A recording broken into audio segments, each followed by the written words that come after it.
Everybody. I never tried this with the live audio.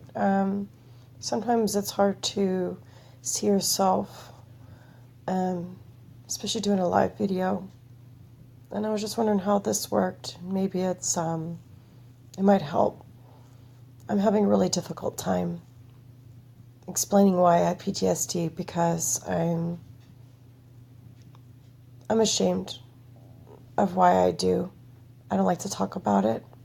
I did put a trigger warning, and I really don't want to upset anybody for why I do. I don't think that one person's PTSD or trauma is worse than another.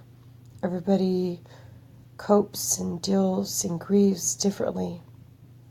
It's just how we perceive and are able to connect or relate on a similar level, I guess, in a way. That's why I don't know why society has to be so against traumatic events and not understand that PTSD isn't something to be feared. It's something that everyone should know about and not be ashamed. I have PTSD from childhood trauma, and this is really hard for me to say as I saw the spit down my throat of not being able to bring the words that hurt me so and haunt me every single day. I did mention I did put a trigger warning. I was abandoned by my bio mom with a babysitter by the time I was 2 years old. I raised my baby sister in a crib for 2 years. And I survived it. Don't know how. But my sister died 11 years ago. I'm still grieving for that. Then I was adopted. My adopted mom, I thought she was cool. I didn't find out I was adopted till I was 11. But she told me in the most inappropriate way that I can't even mention, because now it's a trigger for me, not just because of her. Main reason for my PTSD is the biggest trigger of all, is my dad. He hurt me so much that it has ruined my relationships. It has ruined my way of thinking of how people should be in a relationship. I guess we can say kind of Stockholm Syndrome kind of thing, which is really hard for me to even say. I don't miss him. I just wish that I can understand why he did what he did.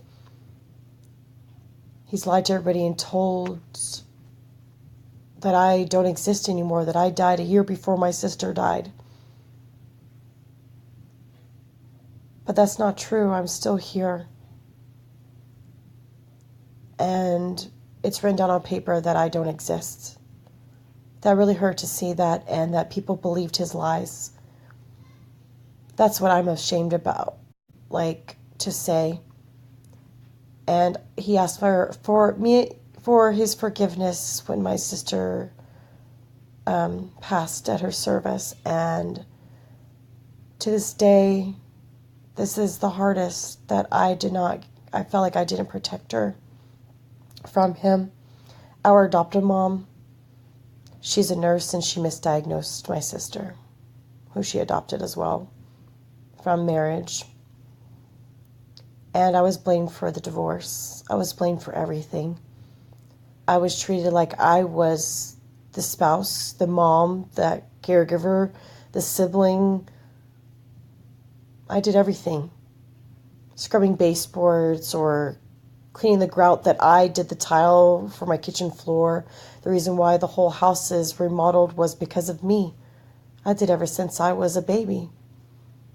Cooking on the stove, babysitting, running across the Autobahn when I was in Germany to go get Haribo candy. And I got grounded for it because my parents were not there. And I'm still here. And I make sure that my son watches and looks both ways before crossing the street. I still hold his hand. Tomorrow is going to be really hard for me. I have to stand up for my son and be the parent that my parents weren't. His school is causing me a lot of problems, and this is really hard for me. And I want to be there for my son. I was abandoned and neglected and abused. Mentally, physically, emotionally, sexually. This is really hard for me to say, and I hope that I didn't trigger anybody. But this is why I have PTSD.